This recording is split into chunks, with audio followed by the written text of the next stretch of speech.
The officer didn't look malicious when he pulled me from the security line, just tired. He said there was an anonymous tip about stolen financial instruments in my carry-on. As I watched the minutes tick away, the panic settled into a cold, hard clarity. This wasn't a mistake. My parents knew my flight time, and they were willing to have me arrested just to keep me out of that inheritance hearing. The rain in Marowak always seemed to fall sideways, finding the gap between collar and neck, no matter how tightly you pulled your coat. It was a miserable Tuesday morning, the kind that seeped into your bones. And I was already running 20 minutes behind schedule when my phone buzzed against the center console of my sedan. I saw the name on the screen and felt a sharp jolt of adrenaline. Iris Penfield. She was the court-appointed notice clerk for the Kingsley County Probate Court, a woman whose voice was usually as dry as parchment. I answered on speaker, keeping my eyes on the slick highway traffic. "Ms. Penfield," I said, "I am on my way to the airport. My flight leaves in 2 hours." "Claire, listen to me," Iris said, her voice unusually tight. "There has been a change." My stomach dropped. "A change? The hearing is set for tomorrow morning. That is why I am flying out today." "It was set for tomorrow," she corrected, "but a procedural request came through the clerk's office late last night. Your parents' attorney filed an emergency motion to expedite based on witness availability. Judge Frost granted it this morning. The hearing has been moved to 3 o'clock this afternoon." "Today?" I nearly swerved into the lane beside me. "Today? That is impossible. I am in Marowak. The court is in Kingsley County. That is a 2-hour flight plus a rental car drive. If you catch your scheduled flight, you will land at 1:30, Iris said, doing the math out loud. "If you drive straight from the airport, you might just make it as the gavel comes down, but you cannot miss that plane. Claire, if you are not there to contest the motion, the probate will close, and the estate transfers by default." I hung up, my hands gripping the steering wheel so hard my knuckles turned the color of old ivory. 3 o'clock. My grandfather, Graham Coleman, had been dead for exactly 3 weeks. The grief was still a physical weight, a heavy stone sitting in the center of my chest, but mixed with the grief was a growing, gnawing anxiety that I had been trying to suppress. I pressed the accelerator, pushing the car to 70 miles per hour in a 55 zone. The wipers slapped frantically against the glass. I could hear Graham's voice in my head, clear as a bell. It was the last real conversation we had. Sitting in his study while the nurses were changing shifts, he had looked small in his leather chair, diminishing by the day, but his eyes were sharp. "If anyone rushes the court—" "Claire," he had whispered, grasping my hand with cold fingers, "it is not because they are innocent. My parents, Diane and Harold, had been rushing everything. They rushed the funeral, they rushed the memorial service, and now they were rushing the court." I pulled into the long-term parking lot at Ashford Bay International Airport, abandoning my car in a spot that felt miles from the terminal. I ran through the rain, dragging my carry-on suitcase, the wheels rattling loudly over the wet pavement. Inside the terminal, the air was warm and smelled of stale coffee and floor wax. I checked the departure board. Sunreach Air Flight 402 to Kingsley, on time, boarding in 40 minutes. I could make it. I just had to get through security. I joined the expedited lane, thankful for the pre-check status Graham had insisted I maintain for business travel. I shed my coat, placed my bag on the belt, and walked through the metal detector. It didn't beep. I reached for my tray on the other side, already mentally calculating the sprint to gate B12. "Ma'am?" I looked up. A Transportation Security Administration agent was holding my arm. Not gently. "Please step aside," he said. I frowned. "Is there a problem?" "My flight is boarding. Step aside. Please." A man in a dark blue uniform stepped out from behind a podium. He wasn't TSA. The badge on his chest read, Ashford Bay Airport Police. He was tall, with graying hair cropped close and a face that looked like it had been carved out of granite. His name tag read, "Sergeant Keene." "Ms. Coleman?" he asked. "Yes. I am in a hurry. Bring your bag." Sergeant, Keene said. He didn't raise his voice, but the command was absolute. We need to have a conversation. I felt a flush of heat climb up my neck. People were staring. Travelers were maneuvering around us, casting curious, judgmental glances at the woman being pulled out of line by the police. "What is this about?" I asked, my voice trembling despite my best efforts to sound authoritative. "Not here," Keene said. He escorted me away from the checkpoint, down a narrow beige hallway that smelled of industrial cleaner, and into a small, windowless interview room. There was a metal table bolted to the floor and 2 plastic chairs. He gestured for me to sit. He remained standing, blocking the door. "Ms. Coleman, we received a credible tip regarding your travel today," Keene said. He pulled a small notepad from his pocket. "The report alleges that you are transporting stolen corporate documents and restricted financial instruments belonging to the Coleman Meridian Works Company." I stared at him, my mouth falling open. "That is absurd. I'm going to my grandfather's probate hearing. I have a change of clothes and a toiletries bag. We need to verify that," he said. "Verify it?" I checked my watch. I have 30 minutes until my flight leaves. If I miss that plane, I miss a court hearing that determines the future of my family's estate. You cannot do this. We take financial crimes seriously, Ms. Coleman, especially when they involve interstate travel. I stood up. "I am not a criminal." "Who told you this?" "It was an anonymous tip." Keene said, "Anonymous?" I let out a harsh, incredulous laugh. "So anyone can just call up and say I am carrying stolen bonds, and you stop me?"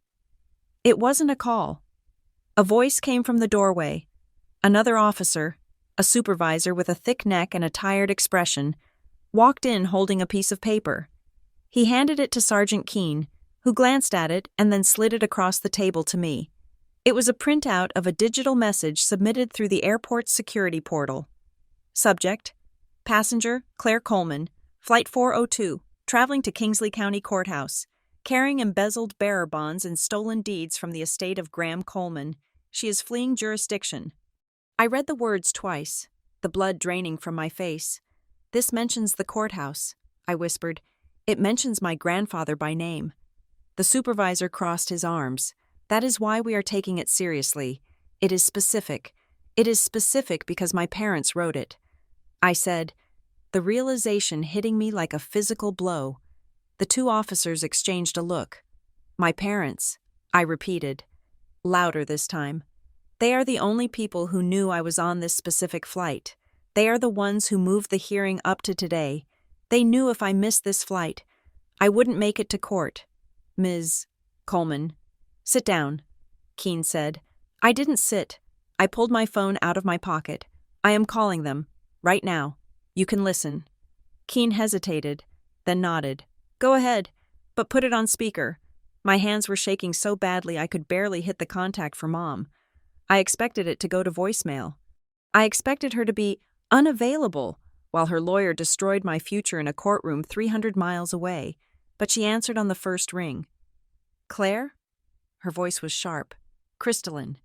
"Mom," I said, "I am at the airport." There was a pause, a silence that stretched too long and felt too heavy. "Are they keeping you there?" she asked. The air left the room. She didn't ask, "Where are you?" or "Is everything okay?" Or "Did you make your flight?" she asked. With clinical precision. If I was being detained, I looked at Sergeant Keene. His eyes narrowed. "Why would they be keeping me?" "Mom?" I asked. Diane's voice shifted, becoming the cool, dismissive tone I had known my entire life. "You are always so dramatic." "Claire, I just meant the lines. The weather is terrible. You sound hysterical." "I am not hysterical," I said. "The police are holding me. They say someone reported I stole from the company." Harold's voice suddenly boomed over the line. My father must have been listening on an extension or sitting right next to her. "Stop causing scenes." "Claire," he snapped. "Dad, did you do this?" I asked. "Did you call the airport?" "Do not be ridiculous," Harold said. "If you are in trouble with the authorities, that is your own doing. You have been unstable since Graham died. We told the judge you needed help." "You told the judge what?" "Let the lawyers handle it," Harold said. And do not contact the court unless instructed. You are in no state to appear before a judge. You are obviously confused." He hung up. The line went dead. I stared at the phone, the silence of the interview room ringing in my ears. They hadn't sounded worried. They hadn't sounded surprised. They sounded like project managers dealing with a minor glitch in a schedule. Sergeant Keene stepped forward. He reached out and gently took the phone from my hand. He looked at the supervisor, who gave a small, almost imperceptible shrug before leaving the room. Keene looked at me. His expression had changed. The hard edge of the cop was gone, replaced by something closer to curiosity. Whoever wrote that tip knew too much. Keene said quietly. He glanced at the printout again. They knew the courthouse. They knew the specific nature of the estate. Random pranksters do not know probate details. I sank into the plastic chair, putting my head in my hands. They did it. I said into my palms, they actually did it. I'm going to miss the hearing. Keene looked at the clock on the wall. We have 18 minutes. I looked up. I'm going to expedite this. Keene said, I need to check your bag. I am going to turn on my body camera and record every second of it. If there is nothing in there, I am walking you to the gate myself. Why? I asked. Because I have a daughter, he said, unzipping my carry-on. And if her mother sounded like that on the phone, I would be looking for a way out. 2. He moved quickly, his gloved hands sorting through my meticulously packed clothes. He checked the lining. He checked the toiletries kit. There were no bearer bonds. There were no deeds. He pulled out a clear plastic folder. What is this? I looked. It held the only things of value I had taken from Graham's house before my parents changed the locks. It is a letter from my grandfather. I said, and a key. Keene held up the key. It was an old brass skeleton key, heavy and tarnished, attached to a leather tag. The word Lark was stamped into the leather in faded gold leaf. And this? He pointed to a printed email. Just a notification from the bank. I said, Northgate Trust and Fidelity. It alerted me that the authorized signers on the main account had been changed 2 days ago. I printed it to show the judge. Keene looked at the email, then at the key, then at me. He placed them back in the folder and zipped the bag shut. You are clear, he said. He grabbed my bag and opened the door. Run. We ran. I followed him back through the sterile hallway, past the gaping stairs of the security checkpoint, and out into the terminal concourse. Gate B12 was at the far end of the wing. I could see the digital clock above the walkway. It was 10 minutes past the hour. Please, I whispered, my lungs burning. Keene was faster than me, clearing a path through the crowd. Make a hole! Police! We rounded the final corner just as the gate agent was unhooking the strap barrier. Wait! I yelled. Wait! The agent looked up, startled. She looked at me, then at the computer screen, then out the window behind her. I am sorry, she said. The door is closed.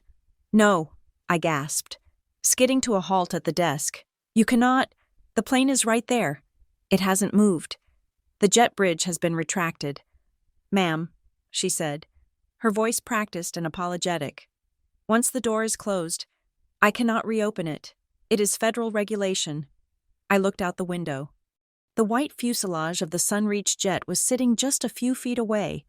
I could see the pilots in the cockpit. I could see the rain streaking against the glass. Please, I said, my voice breaking. You do not understand. I have to be on that plane.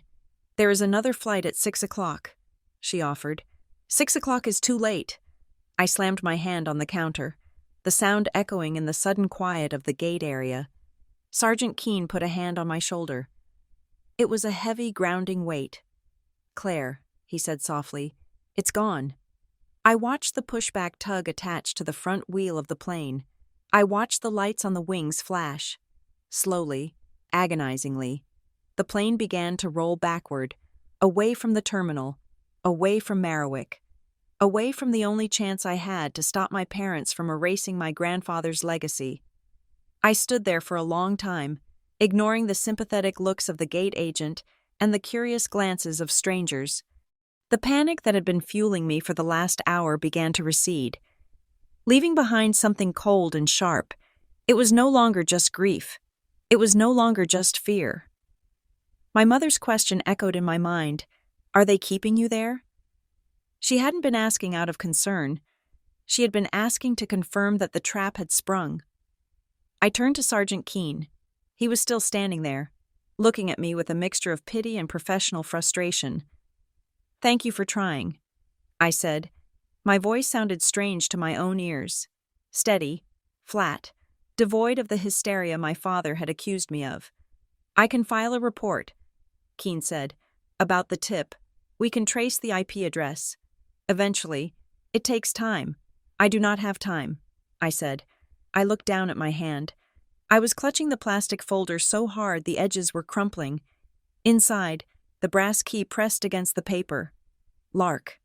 Graham had given me that key 3 days before he died. He hadn't told me what it opened. He had just pressed it into my palm and made me promise to keep it with me.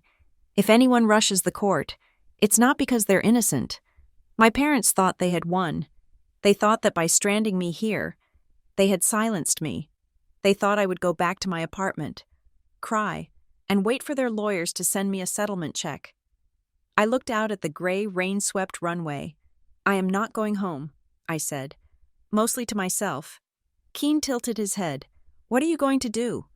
I am going to rent a car, I said, and I'm going to drive to Kingsley. In this weather? Keene asked. That is a 5-hour drive. You will miss the hearing regardless. I turned to face him. The humiliation I had felt in the interview room was gone. In its place was a dawning certainty, a cold resolve that felt like armor plating clicking into position. I might miss the start, I said, but I will be there for the end. I adjusted my grip on the handle of my suitcase. My parents lied to the police to stop me. Sergeant, that means they are afraid of what I have to say, and I think it is time I found out exactly why. The fluorescent lights of the Sunreach Air customer service desk hummed with a low, headache-inducing buzz that seemed to vibrate right behind my eyes. I stood with my hands flat on the cold laminate counter, trying to keep them from trembling. I need anything that lands in Kingsley or a neighboring county before 2 o'clock. I said. My voice sounded thin, stretched tight over the panic expanding in my chest. The agent, a man named Todd with a name tag that hung crookedly from his lanyard, tapped his keyboard with agonizing slowness. He didn't look up. Everything is grounded due to the weather in the eastern corridor. Ms.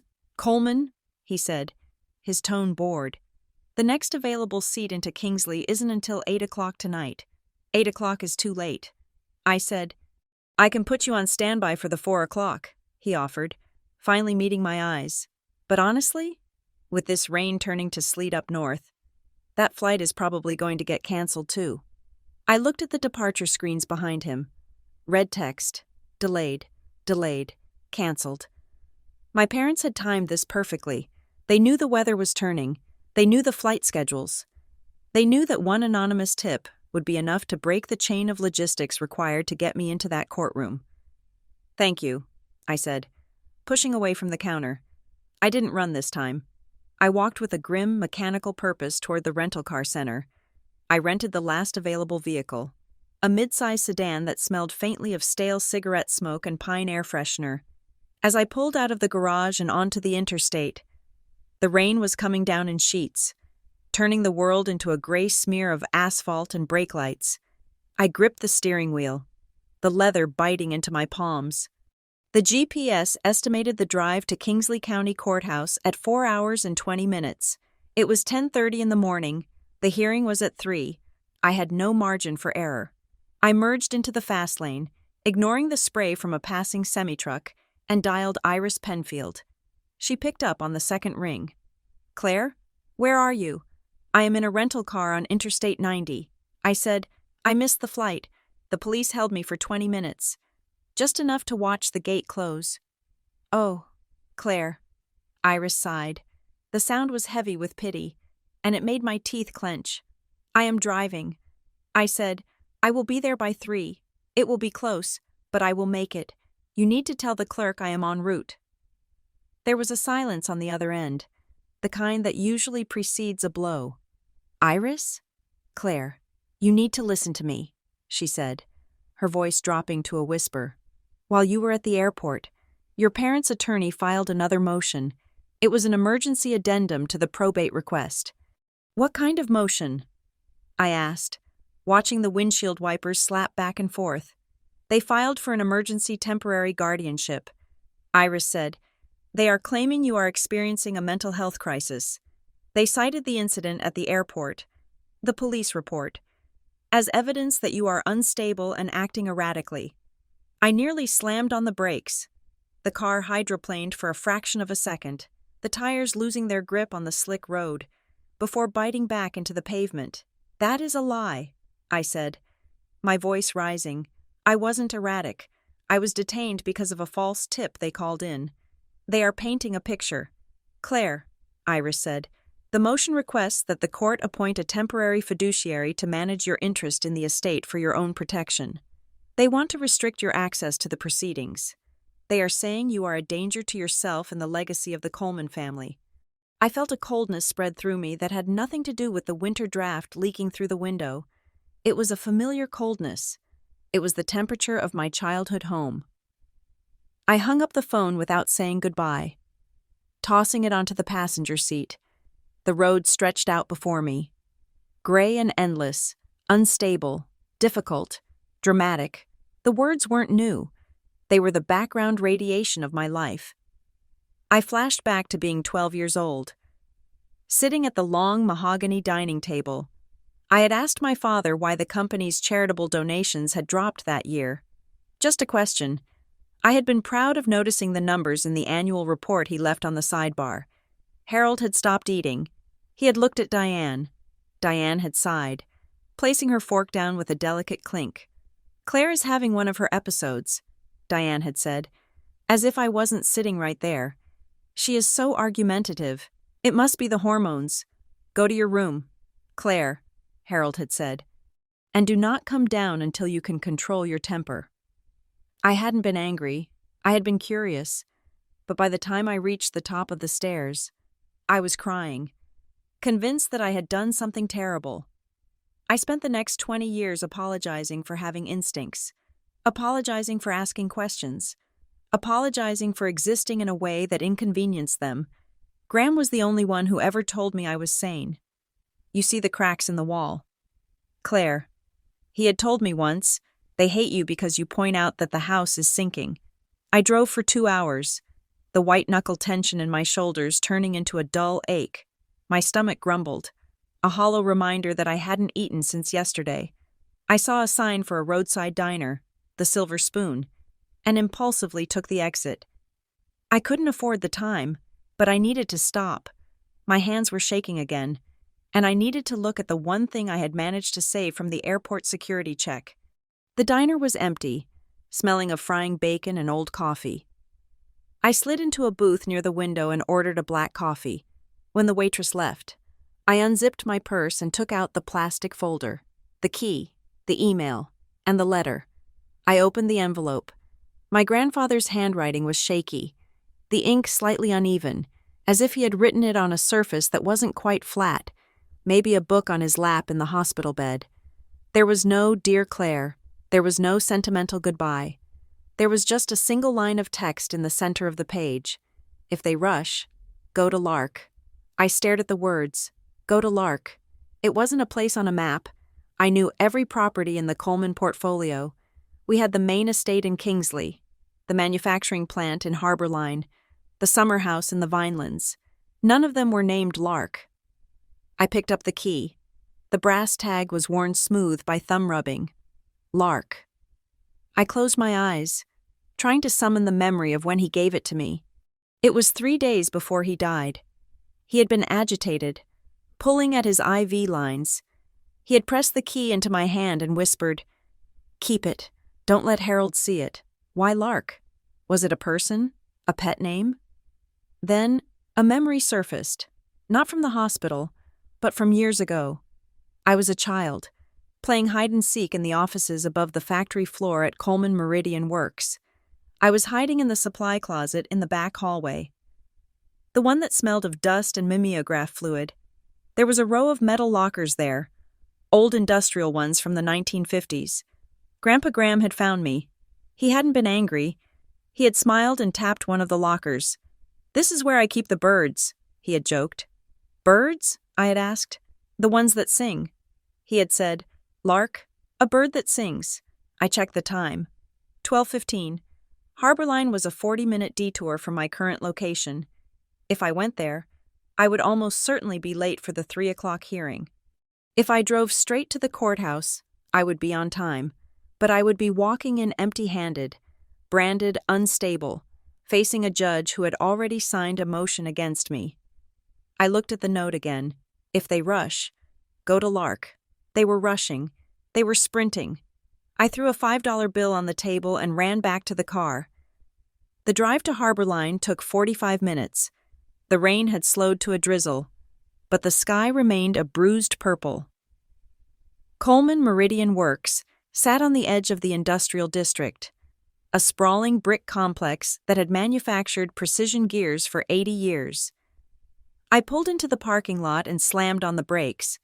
The sign above the main entrance, the beautiful hand-painted sign that read, "Coleman Meridian Works Est 1945, was gone.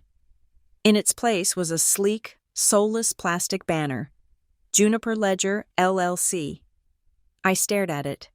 My grandfather had been dead for 3 weeks.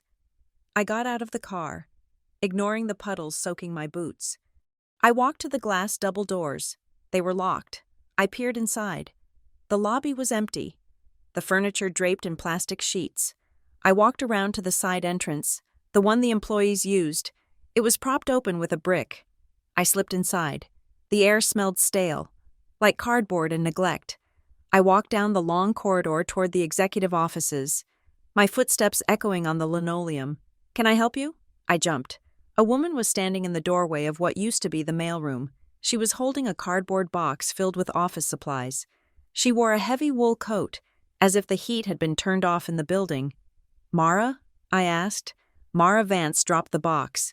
It hit the floor with a crash, pens and staplers scattering everywhere.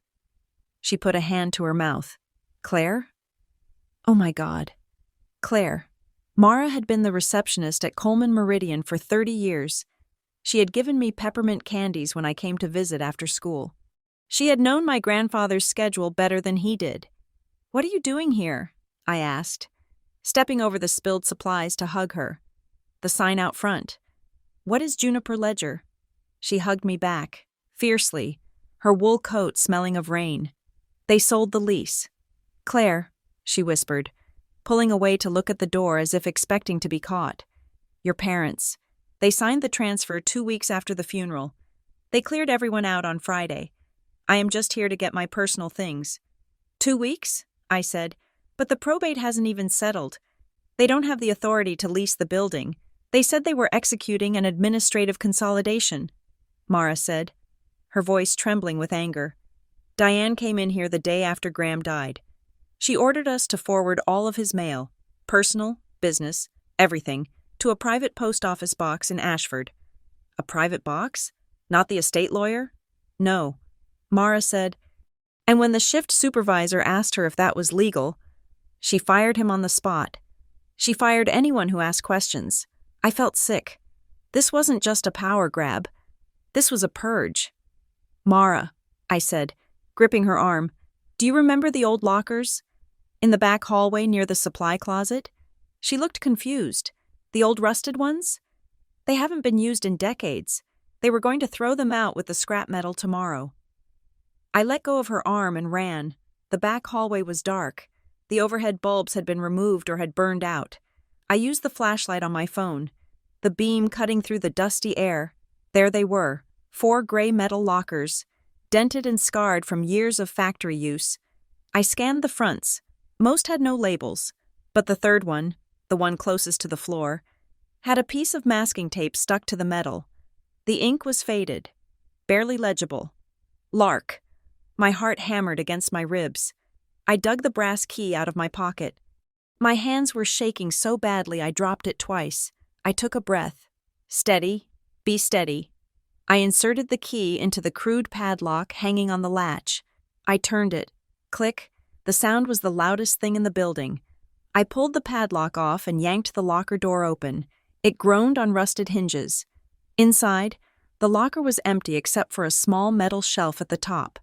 On the shelf sat 3 items, arranged with deliberate care: a silver thumb drive, a thick sealed envelope with my name handwritten on the front, Claire Coleman, open only if I'm gone, and a document in a blue legal folder. I grabbed the folder first. I opened it under the beam of my flashlight. It was a legal document, stamped and notarized 3 months ago. Coleman Family Trust.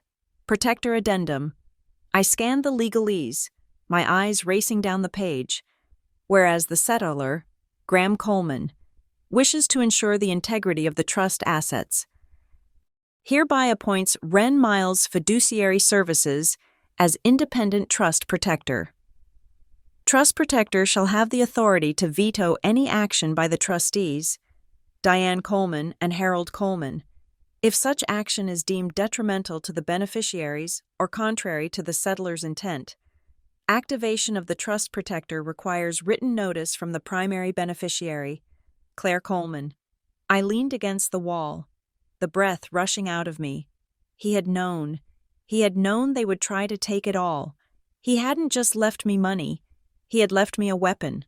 A trust protector was a nuclear option in estate law, a third party with the power to fire the trustees and freeze every asset instantly. And he had made me the trigger. I looked at Mara, who had followed me down the hall. He knew. I whispered, "Claire," Mara said, looking at the document. "You need to leave. If your father finds out you were here." "I am leaving," I said.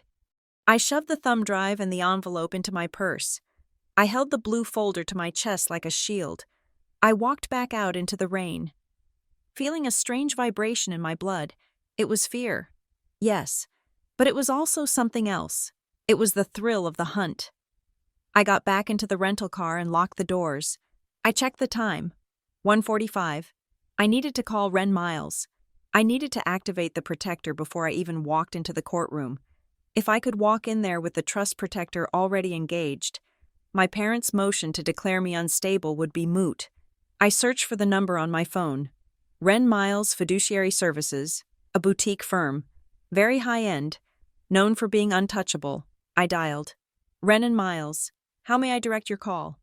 The receptionist's voice was crisp, professional. "This is Claire Coleman," I said. "I am calling to speak with the partner in charge of the Graham Coleman Trust. I have the protector addendum in my hand." There was a sudden, profound silence on the line. It lasted for 5 seconds. "Hello?" I asked. "Ms. Coleman," the receptionist said. Her voice had changed. The crispness was gone. She sounded hesitant. "Yes?" "Please hold for 1 moment." The hold music was classical, soothing violins that felt jarring against the drumming of the rain on the roof. I waited. 1 minute, 2 minutes. Finally, the line clicked. "Ms. Coleman?" It was the receptionist again. "Yes, I am here. I am afraid our firm no longer handles Coleman matters. We formally withdrew our representation last week." "Withdrew?" I asked, confused. "You can't withdraw. You are named in the trust instrument. My grandfather appointed you. I cannot discuss the details," she said. Her voice was strained. "We are not the protectors of record. Please do not call this office again regarding this matter." She was about to hang up. "Wait," I shouted. "Please, my grandfather is dead. My parents are trying to declare me insane. I have the document. It says you are the only ones who can stop them."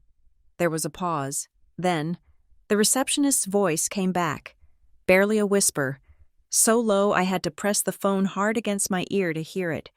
"Ms. Coleman," she whispered, "are you safe?" The question stopped me cold. "What? Are you safe right now?" she repeated. "Because you need to be very careful. The line went dead. I stared at the phone. "Are you safe?" She wasn't talking about my parents yelling at me. She wasn't talking about a legal battle. She was talking about something darker. Wren Miles hadn't just withdrawn. They had been scared off. I looked at the blue folder in my lap. Juniper Ledger LLC, the lease, the empty safe, the fired employees, the airport tip. I realized then that I wasn't just late for a hearing. I wasn't just fighting a greedy probate grab. My parents had built a machine designed to strip the company, bury the evidence, and silence anyone who got in the way. And by rushing to the court, by trying to play by the rules, I was walking straight into the mouth of that machine. They wanted me at that hearing. No, they wanted me to try to get to the hearing and fail, or they wanted me to arrive looking unhinged, waving a document that their lawyers would claim was a forgery. I started the car. I had 1 hour and 15 minutes to get to Kingsley.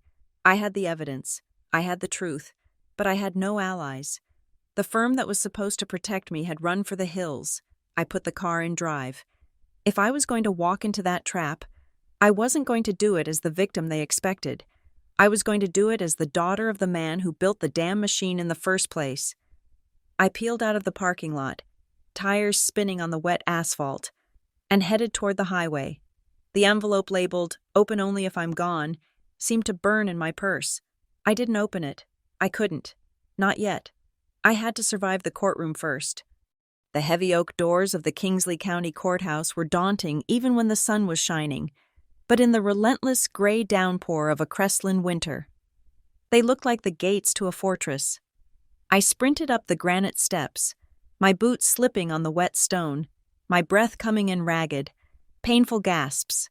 I checked the time on my phone as I shoved it through the metal detector at the entrance security checkpoint. 3:14 in the afternoon. I was 14 minutes late. The security guard took an agonizingly long time to scan my purse, his eyes lingering on the plastic folder containing the documents I had stolen from the factory. I wanted to scream at him to hurry, but I knew that any sign of agitation would only validate the narrative my parents were currently spinning upstairs.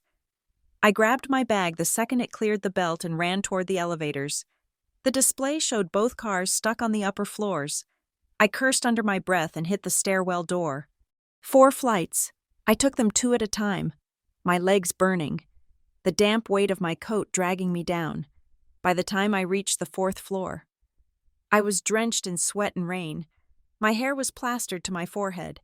My blouse was sticking to my skin. I looked exactly like the unstable, chaotic woman my parents wanted the court to see. I paused outside the double doors labeled Probate Court, Department 6. I tried to smooth my hair. I tried to slow my heart rate. It was impossible. I pushed the doors open. The sudden silence of the courtroom was like a physical wall. The air was cool and smelled of furniture polish and old paper. The gallery was empty, save for a few bored clerks. At the front of the room, standing before the bench, was Roderick Hale. He was wearing a suit that probably cost more than my car. His posture relaxed, projecting an air of reasonable, sorrowful authority. My parents, Diane and Harold, sat at the petitioner's table. They were holding hands. My mother's head was bowed, her shoulders hunched in a performance of maternal grief that was so convincing I almost believed it myself. "And so, Your Honor," Roderick was saying, his voice smooth and carrying effortlessly to the back of the room, "it is with a heavy heart that we must proceed without her. Ms. Coleman was informed of the schedule change. Her absence today, unfortunately, aligns with the pattern of erratic avoidance we have documented. She has declined to appear. I didn't think, I just spoke. I did not decline." The words came out louder than I intended, echoing off the high ceilings. Every head in the room turned. Roderick Hale didn't jump. He didn't look surprised. He just turned slowly, offering me a look of gentle, condescending patience. Diane turned too. Her eyes swept over me, my wet hair, my heaving chest, the wild look in my eyes. Her face didn't show anger. It hardened into a small, practiced look of pity. It was a look that said, "See? This is what we are dealing with." Judge Elena Frost looked over the top of her reading glasses. She was a woman in her 60s with steel gray hair and a reputation for zero tolerance when it came to courtroom theatrics. "Ms. Coleman, I presume?" Judge Frost asked. "Yes, Your Honor," I gasped. Walking down the center aisle, "I am sorry. I am late. My flight was canceled. I had to drive from the airport in Merriwick." Roderick stepped aside, giving me space, but it felt more like he was giving me rope to hang myself. We understood you were detained by law enforcement at the airport. Ms. Coleman, Roderick said softly. I froze. Judge Frost looked at Roderick. Mr. Hale? Roderick reached into his briefcase and produced a document. It wasn't the anonymous tip printout I had seen. It was an official-looking fax. We received a notification from the Ashford Bay Airport Police regarding a security incident involving Ms. Coleman this morning, Roderick said. He handed the paper to the bailiff, who walked it up to the judge. The report indicates she was stopped for attempting to transport restricted financial instruments. While she was released, the incident speaks to the instability my clients are so concerned about. I felt the blood drain from my face. That is not true, I said, my voice shaking. That was a false report, an anonymous tip, a tip that required police intervention, Roderick countered, his voice dripping with sympathy. Claire, your parents just want to make sure you are safe. Running around the state, getting stopped by police, missing hearings. It is a cry for help. Judge Frost read the paper, her expression unreadable. She looked down at me. Miss Coleman, this is an expedited hearing regarding the temporary trusteeship of the Coleman estate.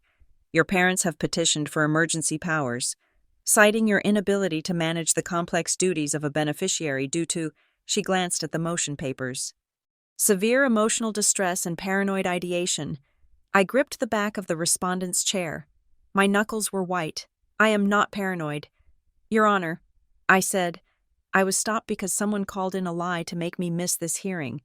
And the fact that Mr. Hale has that report already proves it. How did he get a police report from a different county in 3 hours unless they were monitoring me? Diane let out a soft sob. She pressed a tissue to her eyes. Harold wrapped an arm around her and looked at the judge. Your Honor, please. She is accusing us of conspiring with the police now.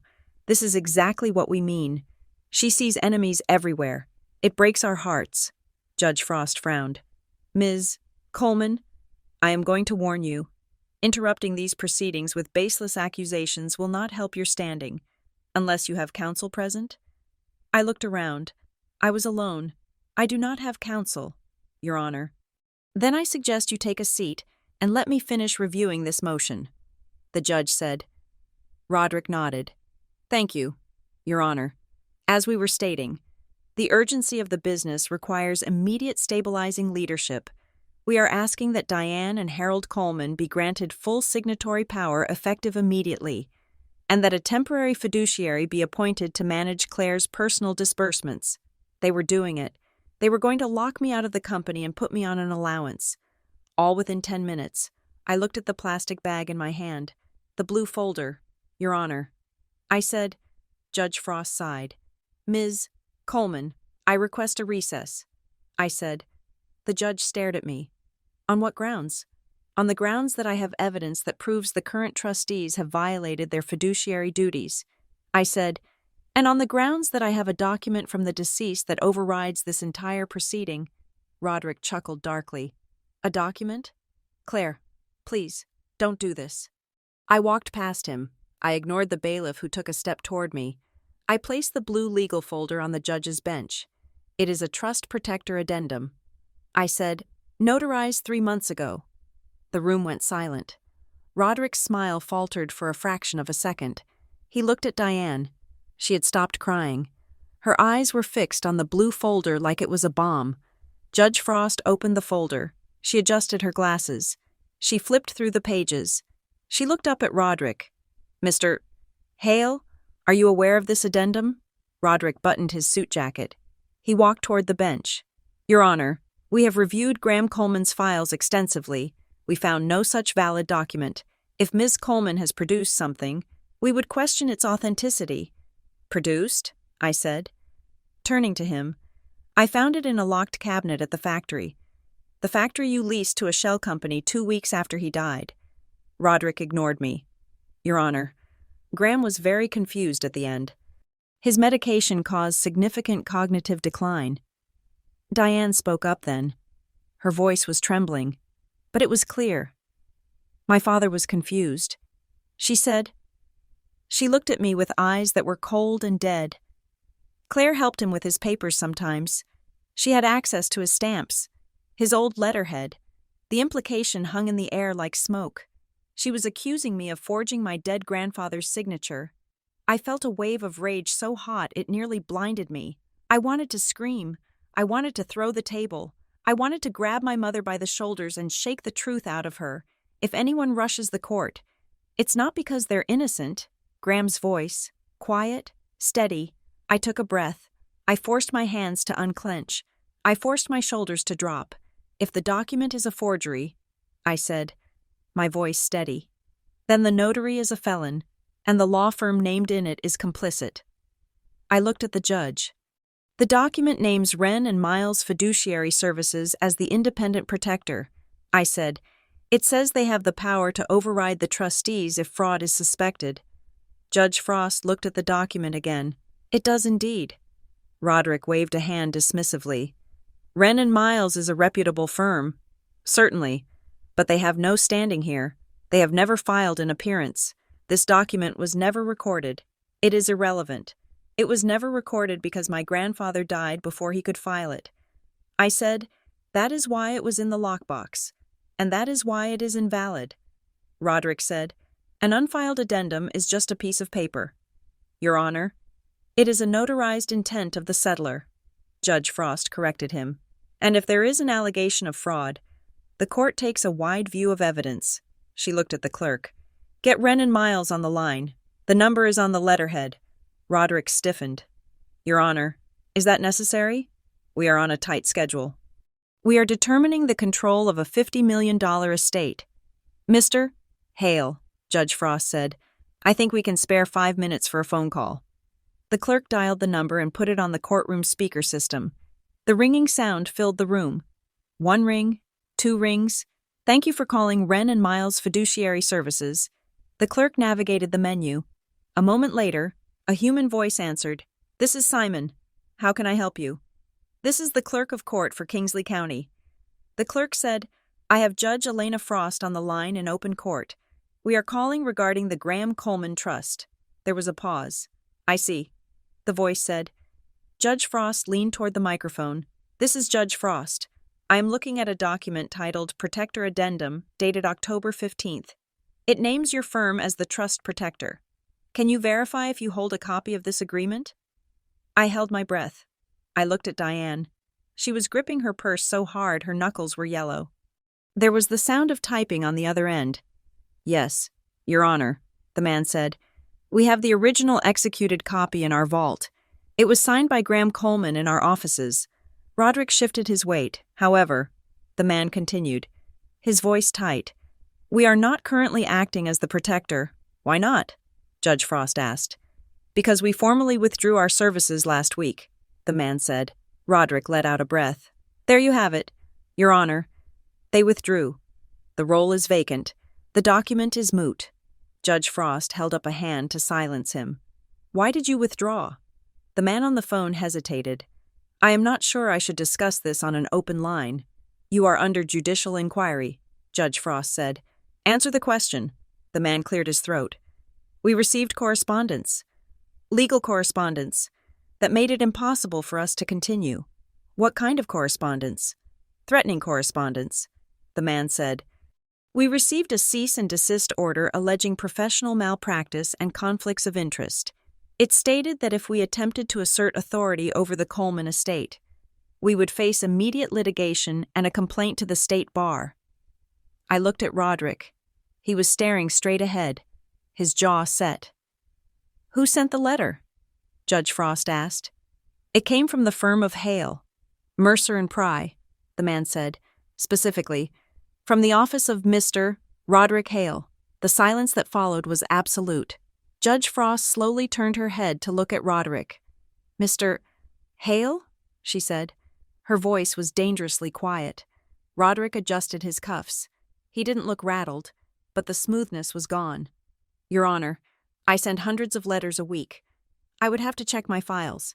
It is standard practice to vet third-party fiduciaries. If we found a conflict, we were duty-bound to point it out. You intimidated the court-appointed protector into resigning? I said, Ms. Coleman. Silence. Judge Frost snapped. But she didn't take her eyes off Roderick. "Mr. Hale, did you fail to disclose to this court that you had actively suppressed the oversight mechanism established by the decedent?" "I object to the word suppressed, Your Honor." Roderick stammered. Judge Frost slammed her gavel. The sound cracked like a gunshot. "We are taking a 20-minute recess," she announced. "Mr. Hale, you will use that time to find a copy of this correspondence. Miss Coleman, you will submit that document to the clerk for evidence. All rise." The judge swept out of the room. I stood there, my knees shaking. I had stopped the bleeding, but I hadn't won. Diane stood up. She walked over to me. She stopped inches from my face. She smelled of expensive perfume and cold rain. "You are making a mistake, Claire," she whispered. "You are going to destroy this family. You destroyed it when you lied to the police," I said. She shook her head, a look of genuine sadness in her eyes. "We are trying to save what's left. You just don't understand the scope of it. Come." "Diane," Harold said, taking her arm. He didn't look at me. He looked like a man who was calculating the structural integrity of a bridge he was standing on. They walked out. I collapsed onto the bench. I buried my face in my hands. I was exhausted. I was hungry. And I was terrified. Ren Miles had confirmed the document, but they had also confirmed they were out. They weren't coming to help. I was still alone. "Excuse me?" I looked up. A woman was standing in the aisle. She was younger than me, maybe late 20s, with sharp, intelligent eyes and hair pulled back in a severe bun. She was wearing a trench coat over a dark suit. She looked like she hadn't slept in a week. I wiped my eyes. "Yes?" "Are you Claire Coleman?" she asked. I nodded. She let out a long breath, her shoulders sagging slightly. "Thank God. I have been trying to reach you. I called your apartment. I called your cell. Your voicemail is full. My parents filled it up." I said, "Who are you?" She stepped through the swinging gate, ignoring the protocol that barred non-parties from the well of the court. She reached into her bag and pulled out a business card. She handed it to me. "Lark Sable Legal Group, Naomi Lark, Esquire, Estate Litigation Probate." I stared at the name, Lark, my grandfather's note. "Go to Lark." I said, looking up at her. "I thought it was the locker." "The what?" Naomi asked. "The locker at the factory." I said, "It had a key labeled Lark. That is where I found the addendum." Naomi's eyes widened. "He left you a breadcrumb trail." "Of course he did. Graham never did anything simply—" "You knew him?" I asked. She nodded. She sat down next to me. Uninvited. But I didn't mind. She felt like oxygen in a vacuum. "He came to me 6 months ago," Naomi said. "He was worried. He told me he was revising his estate plan, but he was afraid Diane and Harold were monitoring his communications with his primary firm. He needed someone outside the circle, someone nobody knew. So he hired you?" "He tried to," Naomi said. She pulled a file from her bag. It was thick. "He drafted a sealed filing," she said. "It was a petition to appoint a special administrator in the event of his death. He wanted to bypass your parents entirely. He wanted an audit of the company before the estate settled." "Why didn't he file it?" I asked. "He tried?" Naomi said, "He sent it to the court clerk the week before he died, but it was rejected." "Rejected? Why?" "Missing verification," Naomi said, her voice bitter. "A technicality, a missing signature page, or at least, that is what the clerk's office said. By the time he got the rejection notice, he was in the ICU. He couldn't fix it." She opened the file. She showed me the document. It was stamped "Rejected" in red ink. "He sent me a letter," Naomi said.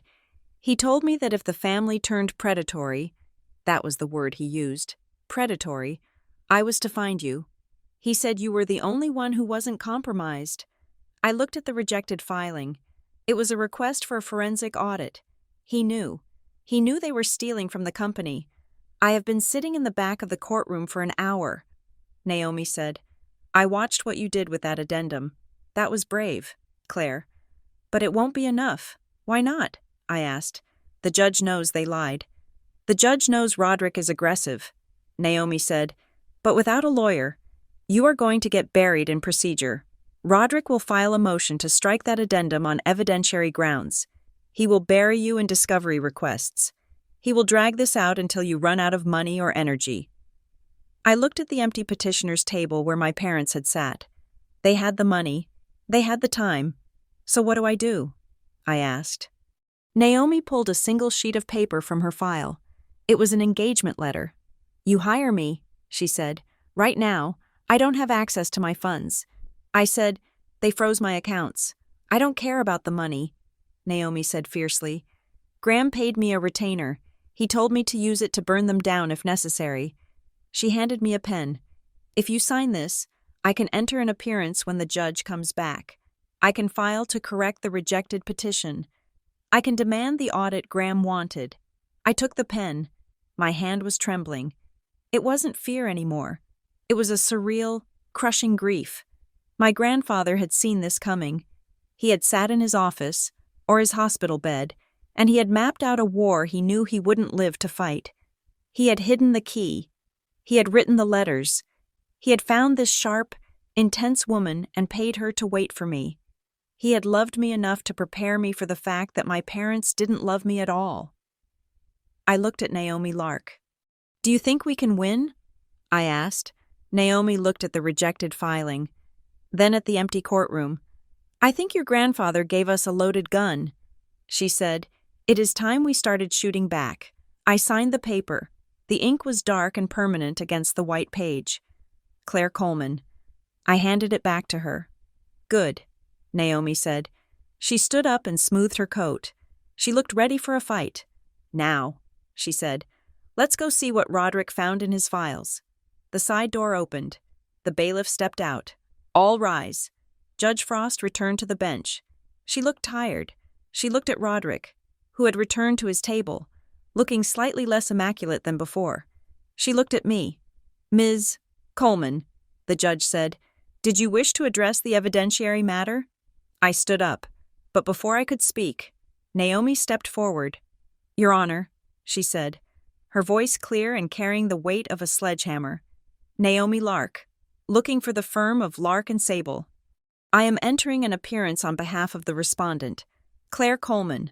Roderick's head snapped up. I have just been retained, Naomi continued, walking to the defense table and placing her briefcase on the wood with a solid thud.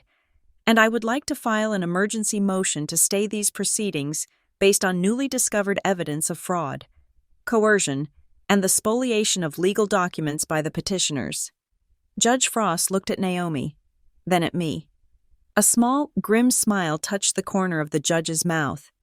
Counsel is present, Judge Frost said. She looked at Roderick. Mr. Hale, she said, it seems you have a new problem. Roderick stood up. Your Honor, we haven't received notice. Save it, Judge Frost said. I sat back in the chair. I watched Naomi Lark pull file after file out of her bag, laying them out like weapons of war. I took a deep breath. The air in the courtroom didn't smell like old polish anymore. It smelled like ozone. It smelled like a storm. Naomi Lark did not walk into the courtroom. She invaded it. From the moment she placed her briefcase on the defense table, the atmospheric pressure in Department 6 dropped. She moved with the efficient, terrifying energy of a woman who had already played this chess match in her head 10 times and won every single one. Your Honor, Naomi said, her voice cutting through the lingering tension of the recess. We are filing an emergency motion to stay the transfer of any and all trust authority. We are citing a pattern of coordinated interference designed to obstruct justice, intimidate witnesses, and physically prevent the primary beneficiary from attending this hearing. Roderick Hale stood up, his face flushing a light pink. This is outrageous. Ms. Lark has been on this case for 5 minutes. She cannot possibly have grounds for a motion of this magnitude based on a hallway conversation. I have grounds based on the sworn affidavit of Graham Coleman, Naomi countered, holding up the blue folder I had retrieved from the factory, and based on the events of the last 4 hours, which constitute a masterclass in procedural abuse. Judge Frost looked over her glasses. Proceed, Ms. Lark. Naomi didn't look at notes. She looked directly at my parents. "First, we have the airport incident," she said. "A false police report filed anonymously, specifically timed to detain Ms. Coleman during her flight's boarding window. Second, we have the sudden acceleration of this hearing, moved up by 24 hours on a procedural pretext, filed only after the petitioners confirmed Ms. Coleman's travel itinerary. Third, and most damning, we have the intimidation of the court-appointed trust protector, Wren and Miles, who were forced to withdraw due to threats of litigation from Mr. Hale's office." Roderick slammed his hand on the table. It was a theatrical gesture, meant to convey righteous indignation, but it looked brittle. "These are conspiracy theories." "Your Honor," Roderick shouted, "my clients are grieving parents. They have been trying to manage a complex estate while dealing with a daughter who is clearly suffering from a persecutory delusion. We moved the hearing because the business is bleeding money without authorized signatories, not to trap Claire." Diane leaned forward. Her face had transformed. Gone was the cool, detached matriarch. In her place was the wounded mother, her eyes shimmering with unshed tears. "Your Honor," Diane said, her voice trembling just enough to be audible. "We love our daughter. We have tried to help her. But she is attacking us. She is making up stories about police and factories because she is angry that her grandfather didn't leave her cash outright. This is about money for her. It has always been about money." I felt a physical kick in my chest. The accusation was so inverted, so perfectly projected, that for a second, the room spun. This is about money for her. I looked at my shoes. I felt the old reflex rising in my throat, the one that had been conditioned into me since I was a toddler, the urge to apologize, the urge to say, "No, Mommy, I didn't mean it. I'm sorry I'm difficult. It was a survival mechanism. If I apologized, the coldness would stop.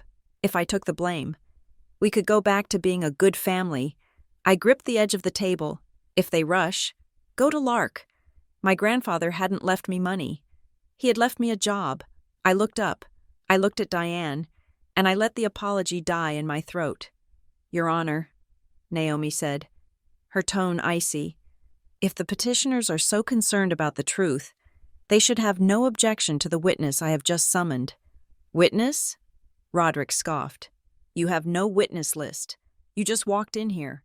The bailiff opened the double doors at the back of the courtroom. "Officer on deck," the bailiff announced. I turned around. Walking down the center aisle, shaking the rain off his uniform cap, was Sergeant Nolan Keene. I gasped. I hadn't seen him since he put me in the rental car in Marowak 4 hours ago. Roderick turned pale. Sergeant Keene walked to the witness stand.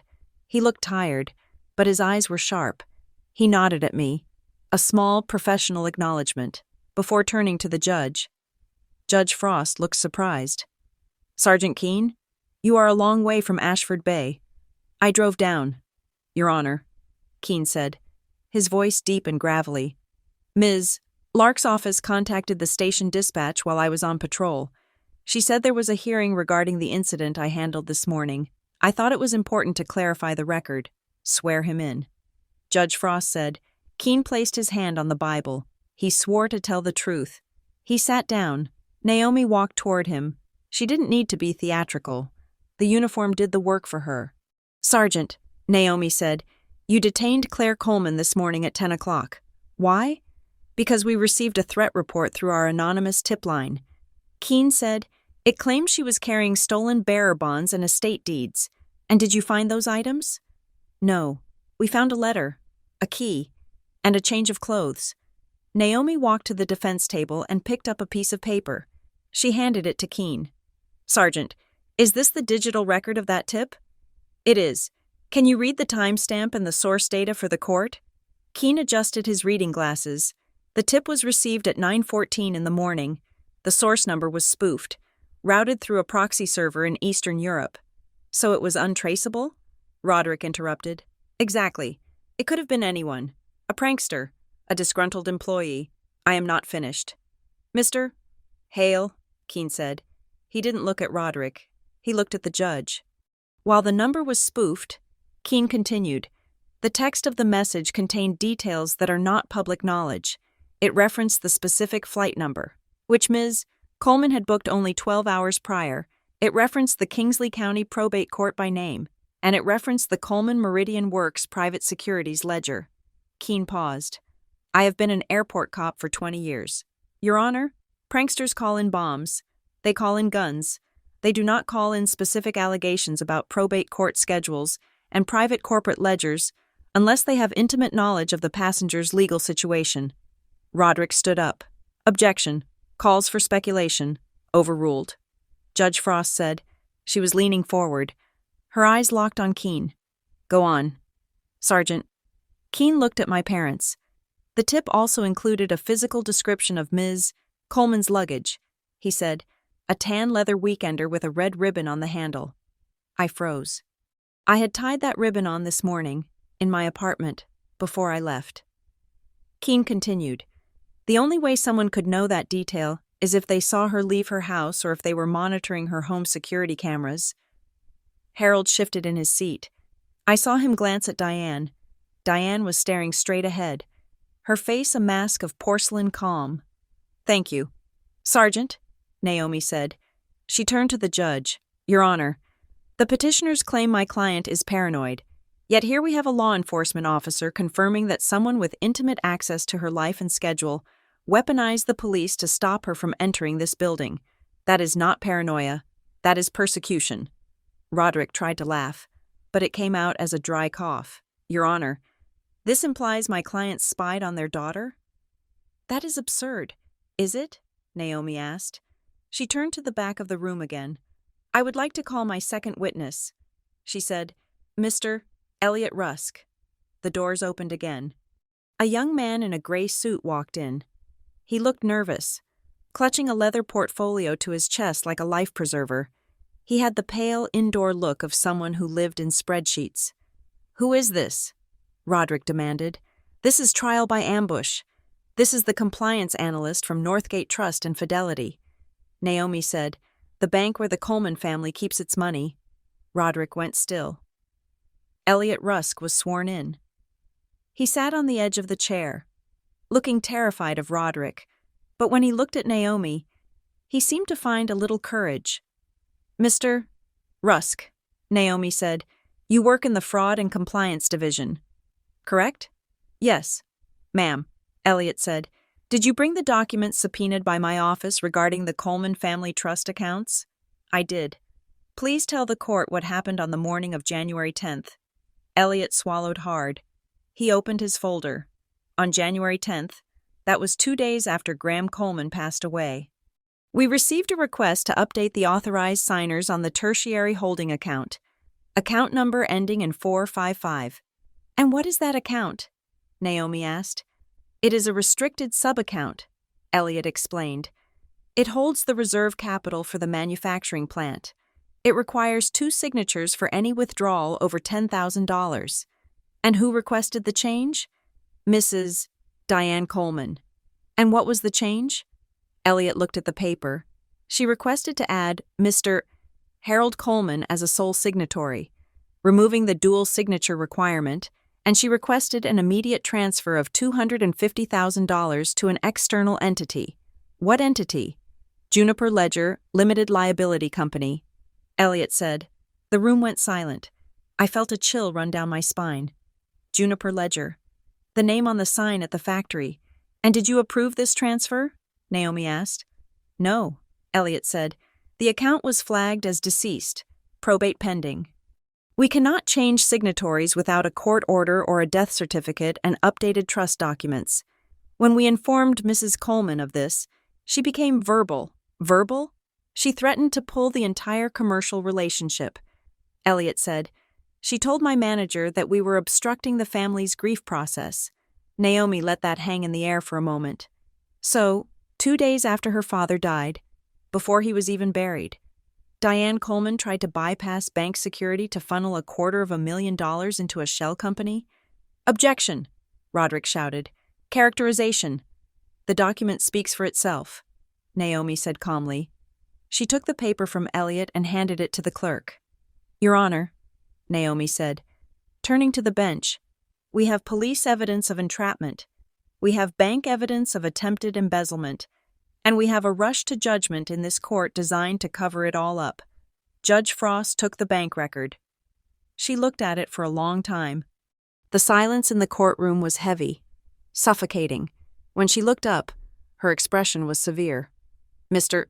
Hale?" Judge Frost said. "Yes, Your Honor." Roderick's voice was tight. "I am entering a temporary order," the judge said, "effective immediately. All assets of the Coleman Family Trust, Coleman Meridian Works, and any affiliated entities, including this Juniper Ledger LLC, are frozen." "No," Diane gasped. It was involuntary. The sound escaped her before she could stop it. Judge Frost looked at her. "Mrs. Coleman, you will remain silent. No funds are to move. No property is to be transferred. No leases are to be signed. I am appointing a temporary independent receiver to take custody of the business accounts until this matter is resolved." "But we have payroll," Harold shouted. Standing up, "You will bankrupt the factory." "Then you should have thought of that before you tried to wire reserves to a shell company." Judge Frost snapped. "Sit down. Mr. Coleman?" Harold sat. He looked defeated. But Diane didn't look defeated. She looked furious. She turned to me. Her face was flushed, her lips pulled back in a snarl that distorted her usually perfect features. "You little brat," she hissed. The whisper carried across the quiet courtroom. "Diane," Roderick whispered, grabbing her arm. She shook him off. She stared at me, her eyes burning with a hatred so pure it felt like radiation. "You ruin everything you touch," she said, her voice rising. "Your grandfather knew it. We knew it. We tried to protect the legacy from you. And now look, you are burning it down just to get attention." The words hit me like physical blows. "You ruin everything you touch." It wasn't a new insult. I had heard it when I accidentally broke a vase at age 10. I had heard it when I chose a college they didn't approve of. I had heard it when I broke off an engagement to a man Harold wanted to do business with. Claire the destroyer. Claire the mistake. For a moment, I was a child again, small and helpless in the face of her towering disappointment. Tears pricked my eyes. The old shame. The deep-seated belief that maybe she was right. Maybe I was the problem. Flared up like a dying ember. I looked at Naomi. She wasn't looking at me with pity. She was looking at me with expectation. She was waiting to see if I would fold. I looked at the judge. She was watching me, waiting. I took a breath. I imagined the air filling my lungs was the same air Graham had breathed. If anyone rushes the court, it's not because they're innocent. They weren't angry because I was ruining the family. They were angry because I was stopping the theft. I looked at my mother. I didn't cry. I didn't yell back. "I'm not doing this for attention." "Mom," I said quietly, "I am doing it because Grandpa asked me to." Diane scoffed. "He asked you? He didn't trust you to water his plants." Naomi stepped forward. "Actually, Mrs. Coleman, he trusted her with his life." Naomi returned to her table and picked up the thick file she had shown me in the hallway, the one with the red rejected stamp. "Your Honor," Naomi said, "I have one final piece of evidence to submit for today." She walked to the bench. "This is a sealed filing that Graham Coleman attempted to submit to this court 7 days before his death. It was rejected due to a clerical error, a missing verification page, but the intent is clear, and the signature is verified." She placed the document on the judge's desk. "In this petition," Naomi said, her voice ringing through the room, "Graham Coleman formally requested the removal of Diane and Harold Coleman as beneficiaries." The courtroom gasped. Even the bailiff looked up. Roderick looked like he had been slapped. "Removal? That is impossible. The will is ironclad. The will was coerced," Naomi said. She turned to the gallery, addressing the room as much as the judge. "In this filing, Graham alleges that he was being held in isolation.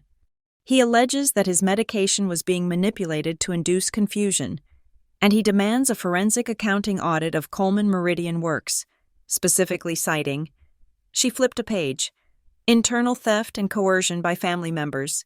She pointed a finger at Roderick Hale. "And, Your Honor, The filing explicitly names the firm of Hale, Mercer and Pry as facilitators of this coercion. Roderick went white. "Your Honor," Roderick sputtered, "this is slander. I am an officer of the court." "Then you should have no problem producing your internal communications," Naomi said, pivoting to face him. She looked like a predator now, circling prey. "Your Honor, we are asking for an order compelling Mr. Hale's firm to produce all emails, memos, and billing records related to Wren and Miles fiduciary services, as well as any communications with Diane and Harold Coleman regarding the creation of Juniper Ledger LLC. Roderick looked at the judge, panic finally breaking through his polish. "Your Honor, attorney-client privilege does not apply to the commission of a crime." Judge Frost finished for him.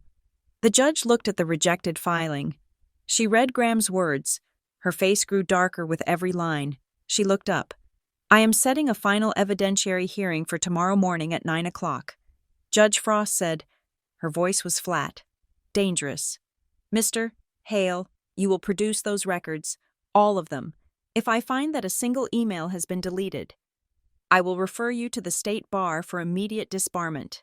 She looked at Diane and Harold. "And to the petitioners. Let me be very clear. Falsifying police reports is a felony. Elder abuse is a felony. Bank fraud is a felony. If the evidence holds up tomorrow, this will no longer be a probate matter. I will refer this entire file to the district attorney." She slammed the gavel. "Court is adjourned."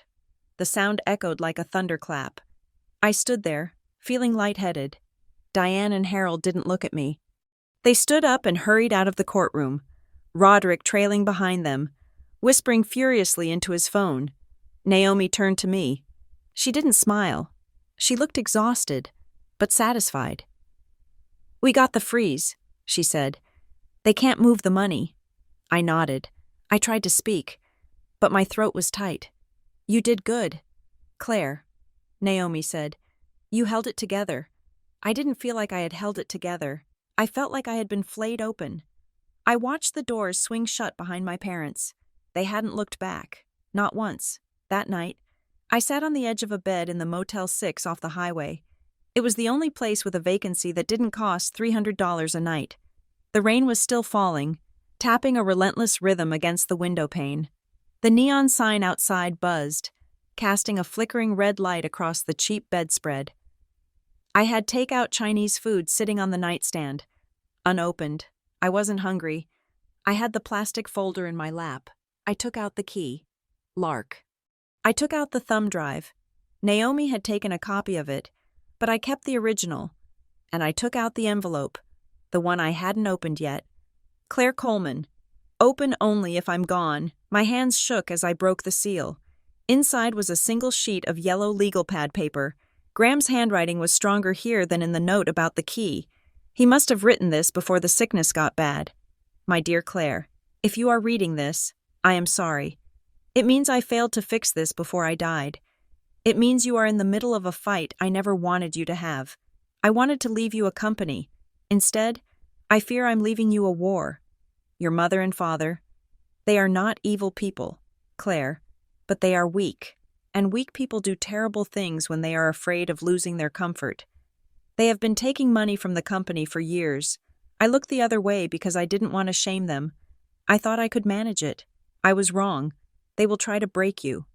They will try to make you feel small. Do not let them. You have the one thing they never had, a spine. Save the workers. Save the name. But do not try to save your parents. You cannot save people who do not want to be found. I love you. Kiddo. Grandpa. I put the letter down. I curled my knees to my chest. The tears finally came. They weren't the hot, angry tears of the courtroom. They were slow and heavy. I had won the day. The judge was on my side. The police were on my side. The evidence was overwhelming. Tomorrow, we would likely win the estate. But as I sat in that flickering red light, listening to the rain, I realized the hollowness in my chest wasn't going away. I had thought that if I won, if I proved the truth, I might wake my parents up. I might force them to admit what they did and come back to me. But Graham was right. You cannot save people who do not want to be found. My parents weren't victims of a misunderstanding. They were architects of a trap. They had looked at me, their daughter, and seen an obstacle to be removed. Winning the court case wouldn't bring my family back. My family had died with Graham. I wiped my face. I picked up the letter and folded it carefully, putting it back in the plastic folder. I lay down on the hard mattress and stared at the ceiling. Tomorrow, I would finish it. I would burn the corruption out of Coleman Meridian Works. I would secure the legacy, but I would be doing it as an orphan. The neon sign of the Motel 6 flickered with a rhythmic, electric buzz that seemed to count off the seconds of my insomnia. It was 3 o'clock in the morning. The rain had stopped, leaving behind a silence so heavy it felt pressurized. I lay on top of the covers, fully dressed, staring at the water stain on the ceiling. My phone sat on the nightstand, face up. It had been silent for hours, but then the screen lit up, washing the room in a pale, ghostly blue. New email from Diane Coleman. Subject: Please look at these. I shouldn't have opened it. Naomi would have told me not to open it, but the reflex was too deep, the conditioning too strong. I sat up and tapped the screen. There was no text in the body of the email at first, just attachments, a dozen of them. I scrolled through them, my thumb hovering over the glass. They were photos. The first one was me at age 6, sitting on Graham's shoulders at the county fair. Holding a cone of cotton candy that was bigger than my head, Diane was standing next to us, laughing, her hand resting possessively on Graham's arm. The next was my high school graduation. Harold was beaming, his arm tight around my shoulders, looking like the proudest father in the state. Then a Christmas dinner, a birthday party, a vacation in the Vinelands. They were curated moments of perfection, evidence of a happy, cohesive unit. Then, at the bottom, the text, Claire. I am looking at these tonight and I cannot stop crying. Look at your father's face in that graduation picture. He loves you so much. We both do. I do not know who is whispering in your ear, or why you are misremembering things so terribly, but you are breaking our hearts. We are not your enemies. We are the only people in the world who will always be there for you. Please, come home. We can fix this. We can put the lawyers away and just talk. Don't let this go any further. If you continue tomorrow, you will destroy the family forever. Is that really what you want your grandfather's legacy to be? Love, Mom. I felt a physical ache in my chest, a tightening of the throat that tasted like ash. It was weaponized tenderness. She wasn't appealing to my logic. She was hacking into my history, trying to overwrite the reality of the last 3 weeks with the nostalgia of the last 30 years. You are misremembering things, gaslighting. It was elegant, soft, and absolutely poisonous. I threw the phone onto the other bed. I couldn't breathe in the small room anymore. The walls felt like they were closing in. I grabbed my room key and stepped out into the night. The motel was built with exterior corridors, overlooking a cracked asphalt parking lot. The air was freezing, biting at my exposed skin. But I welcomed it. I needed to freeze the emotion out of my system. I walked down the concrete stairs to the vending machine near the office. Thinking a bottle of water might help settle my stomach, I put 2 quarters in the slot. The machine whirred. Claire. The voice came from the shadows near the dumpster enclosure. I spun around, my heart hammering against my ribs. A figure stepped into the pool of yellow light cast by the sodium street lamp. It was my father. Harold Coleman was wearing a cashmere overcoat and a scarf, looking absurdly out of place among the rusted pickup trucks and sedan beaters of the motel clientele. He didn't look angry. He looked tired. He looked like a man carrying a heavy burden. "Dad?" I whispered. "How did you find me?" He gestured vaguely to the black SUV parked in the darkest corner of the lot. "It wasn't hard. Claire, you used your credit card." He took a step forward. I took a step back, my back hitting the vending machine. "I am not here to fight," he said, raising his gloved hands. "I just want to talk. Your mother is a wreck. She couldn't come. She is back at the house. sick with worry. She seemed fine in court when she called me a brat. I said, my voice was shaky. She was emotional. Harold said smoothly, we all are. This is a nightmare. Claire, for everyone. He stopped 5 feet away. He looked at me with that familiar paternal disappointment, the look that used to make me scramble to fix whatever I had broken. We have a proposal, he said. I don't want your proposals. Just listen, he said. His voice dropped, becoming confidential, reasonable. This hearing tomorrow, it is going to get ugly. Roderick is going to have to bring up things about your medical history, things about your past relationships. He is going to paint you as incompetent in public record. It will follow you for the rest of your life. I crossed my arms. Let him try. Harold sighed. I don't want that. I don't want to see my daughter humiliated. So here is the offer. You withdraw the contest to the will. You withdraw the motion against us. We will finalize the probate as planned. And then? I asked. And then, quietly, without any court orders, we will transfer $2 million into an account in your name, tax-free. You can travel. You can start your own business. You can do whatever you want. No embarrassment, no headlines, no family war. $2 million. It was a lot of money. It was enough to disappear. Enough to never have to deal with their coldness or their judgment ever again. For a second, just a terrible, weak second, I wanted to say yes. I wanted the relief of surrender. I wanted to stop fighting. I was so tired. I was just one person against a machine. If you continue, you will destroy the family. I looked at Harold's face. He looked hopeful. He thought he had me. He thought he knew exactly what my price was. Not money, but peace. Then I remembered the letter in the plastic folder upstairs. Weak people do terrible things when they are afraid of losing their comfort. If I took the deal, I wasn't saving the family. I was letting them bury the truth. I was letting them win. I looked at my father. Really looked at him. For the first time in years, I didn't see the giant who raised me. I saw a man in an expensive coat standing in a motel parking lot at 3 a.m, trying to bribe his daughter into silence. No, I said. Harold's face hardened. Claire, be reasonable. I am being reasonable.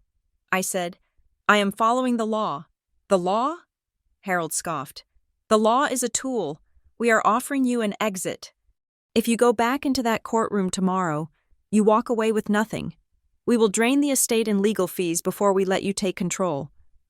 I felt a strange calm settle over me. It was the calm of the dead. I have a question. Dad, I said. Harold blinked. What? Why were you so afraid of me being in that courtroom today? He frowned. We weren't afraid. We just wanted to spare you the stress. No, I said.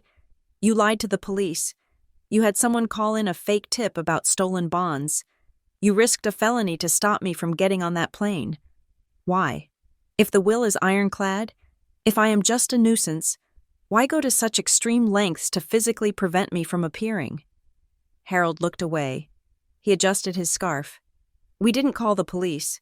That was a misunderstanding. Don't lie to me. I said, not here.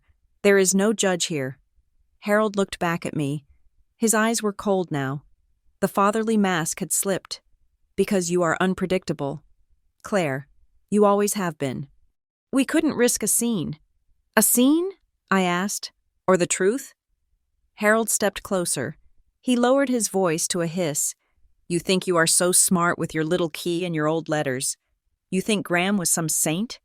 He was senile. He was going to ruin the company. He was going to give it away to charity and leave us with nothing. We saved it. We built that business for 30 years while you played artist. So you stole it. I said, we protected it. Harold snapped. And if we had to make sure you didn't waltz in there with your grandfather's paranoid ramblings about the West Ledger, then fine. We did what was necessary. I froze. The West Ledger? I asked. Harold stopped. His mouth closed with an audible click. I stared at him. I didn't know what a West Ledger was. Naomi hadn't mentioned it. The tip hadn't mentioned it. You just said West Ledger, I whispered. Harold backed up. I didn't say that. You did. You said you didn't want me coming in with ramblings about the West Ledger. I said ledger, Harold corrected quickly. Just ledger. The company books. I reached into my pocket, my hand wrapped around my phone. I had started the voice memo app the moment I stepped out of the room. It was running. You slipped. Dad, I said. Harold stared at my pocket. He realized what I was doing. Give me the phone, he said. I stepped back. No. Claire, give me the goddamn phone. He lunged. I wasn't a fighter. I had never been in a physical altercation in my life, but adrenaline is a powerful drug. I dodged to the left, putting the vending machine between us. Get away from me, I screamed. The shout echoed off the concrete walls. A door opened on the second floor. A truck driver in a tank top stepped out, looking down at us. Everything all right down there? He yelled. Harold froze. He looked up at the witness. He looked at me. He looked at the phone in my hand. He straightened his coat. He smoothed his hair. In an instant, he was the respectable businessman again. You are making a mistake, Claire, he said softly. A terrible mistake. He turned and walked back to his SUV. He got in. The engine roared to life, and he peeled out of the parking lot, tires screeching on the wet asphalt. I stood there, shivering, clutching the phone to my chest. I stopped the recording. Didn't want me coming in with ramblings about the West Ledger. I didn't know what it meant, but I knew someone who would. The courtroom the next morning felt different. The air was thinner, sharper. Judge Frost took the bench at 9 o'clock sharp. She didn't look tired. She looked like an executioner who had had a good night's sleep. Roderick Hale looked terrible. His skin was gray, his eyes rimmed with red. Diane and Harold sat beside him, stiff as mannequins. Diane wouldn't look at me. Harold was staring at a spot on the wall above the judge's head. Naomi Lark stood up. She looked fresh, sharp, and dangerous. Good morning, Your Honor, Naomi said. Good morning, Ms. Lark. Are we ready to proceed with the evidentiary hearing? We are, Your Honor, Naomi said. And as a preliminary matter, I would like to submit a new piece of evidence obtained at 3:15 this morning. Roderick stood up slowly. Objection. Discovery closed at 5 p.m. yesterday. This is impeachment evidence regarding witness credibility. Naomi said, and it concerns an attempted coercion of a witness that occurred overnight. Judge Frost's eyes narrowed. Coercion? My client was approached by the petitioner, Harold Coleman, in the parking lot of her motel. Naomi said, he attempted to bribe her to withdraw from the case. When she refused, he made statements regarding the motivation behind the airport security incident. Roderick looked at Harold. Harold closed his eyes. Naomi held up a flash drive. We have a recording. Play it, Judge Frost said. Naomi plugged the drive into the court's AV system. My voice filled the room, tinny but clear. Why were you so afraid of me being in that courtroom today? Then Harold's voice, unmistakable. Because you are unpredictable, Claire. We couldn't risk a scene. A scene? Or the truth? We protected it. And if we had to make sure you didn't waltz in there with your grandfather's paranoid ramblings about the West Ledger, then fine. We did what was necessary. Naomi paused the recording. The silence in the courtroom was absolute. Roderick Hale sat down heavily. He put his face in his hands. Naomi turned to the witness stand. Your Honor, we would like to recall Mr. Elliot Rusk to the stand. Elliot took the stand again. He looked even more nervous than yesterday. Mr. Rusk, Naomi said, does the term West Ledger mean anything to you in the context of Northgate Trust and Fidelity banking protocols? Elliot blinked. West Ledger? No, that is not a banking term. Naomi frowned. She paced in front of the stand. Is it a specific account name? No, ma'am. Naomi paused. She looked at me. I shrugged helplessly. Then she looked at the defense table. She looked at the piles of documents we had subpoenaed from the law firm overnight. Documents they had grudgingly produced at 6 a.m. She picked up a billing statement from Hale. Mercer and Pry. Mr. Rusk, Naomi said, yesterday you testified about a shadow account used to pay couriers. You said the money went to Juniper Ledger LLC. Yes. Do you have the transaction details for those courier payments? Elliot opened his folder. Yes. There were 3 payments of $5,000 each to a company called Secure Retrieval Systems. And what was the reference line on the wire transfer? Elliot squinted at the spreadsheet. It says, West Storage Facility, Unit 402. Naomi froze. West Storage, she whispered. Not West Ledger. Harold didn't say West Ledger. He said West Ledger? No. She played the recording again in her head. I could see her mouthing the words. Ramblings about the West Ledger. Wait. Naomi turned to the judge. Your Honor, I request a subpoena for the access logs of the West Side Secure Storage Facility and Harbor Line. Roderick jumped up. Objection. Fishing expedition. It is not fishing if we have the bait. Judge Frost said. She looked at Harold. Mr. Coleman mentioned a West Ledger, or perhaps he meant a ledger kept at the West facility. Grant the subpoena. Judge Frost ordered. While the clerk faxed the order, Naomi continued. We have more. Your Honor. She turned to the gallery. I call Mara Vance to the stand.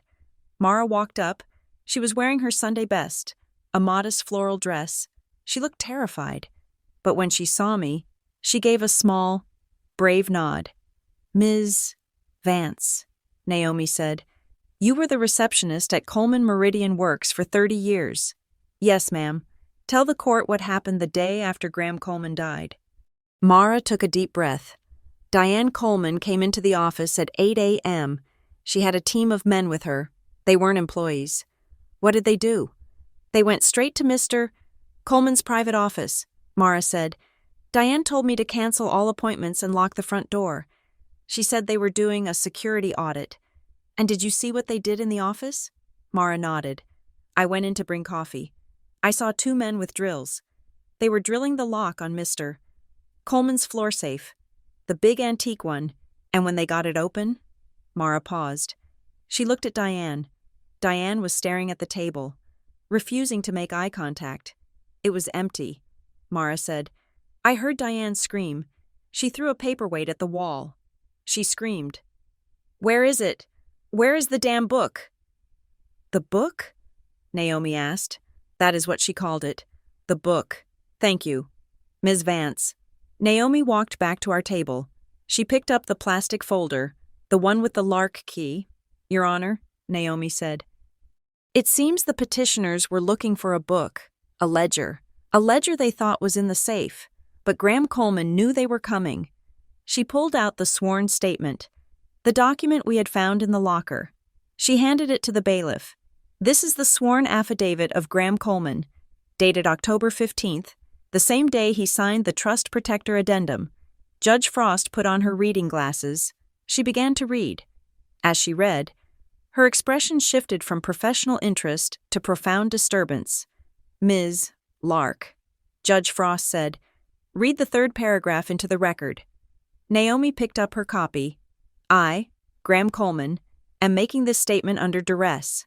My daughter, Diane, and her husband, Harold, have informed me that if I do not revise my will to grant them full executive control of the company, they will petition the court to have me declared mentally incompetent.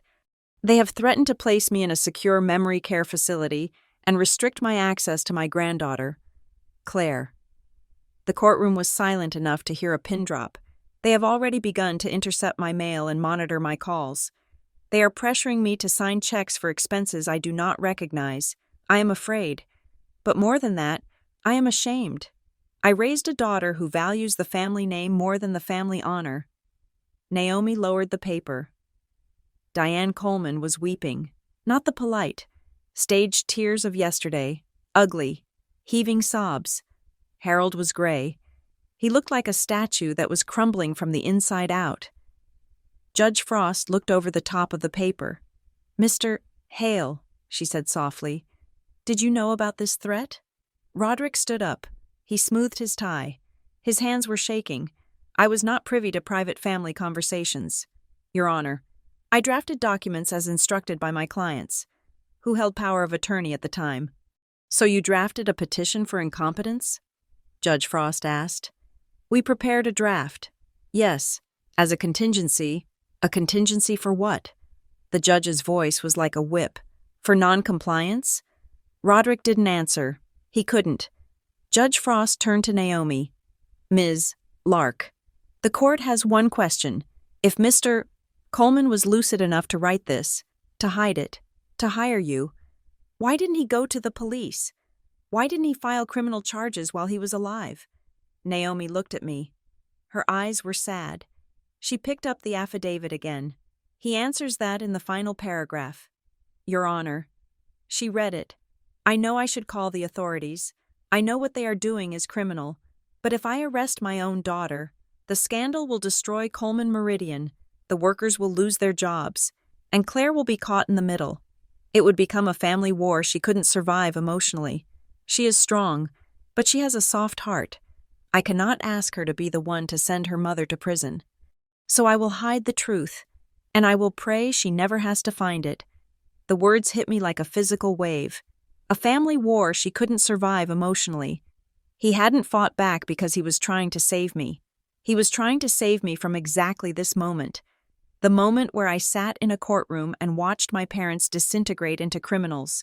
I put my hand over my mouth to stifle a sob. It was a crushing, devastating burden of love. He had endured their abuse, their theft, their cruelty, all in silence, just to keep my world from shattering. But it had shattered anyway. Judge Frost took off her glasses. She wiped them slowly with a cloth. When she put them back on, her eyes were hard as flint. The court has heard enough for today, she said. She looked at Diane and Harold. The evidence suggests a pattern of systemic fraud, elder abuse, and coercion that dates back months, if not years. It suggests that the airport incident was merely the final act in a long play of obstruction. She looked at Roderick. Mr. Hale, you are removed from this case effective immediately. I am referring you to the State Bar for an ethics investigation regarding your role in the intimidation of Wren and Miles and the drafting of coercive instruments. Roderick slumped in his chair. As for the petitioners, Diane and Harold Coleman. Judge Frost paused. I am stripping you of all fiduciary roles. You are removed as trustees. You are removed as officers of Coleman Meridian Works. You are barred from entering company property. Diane looked up. Her face streaked with mascara. You can't. It's our company.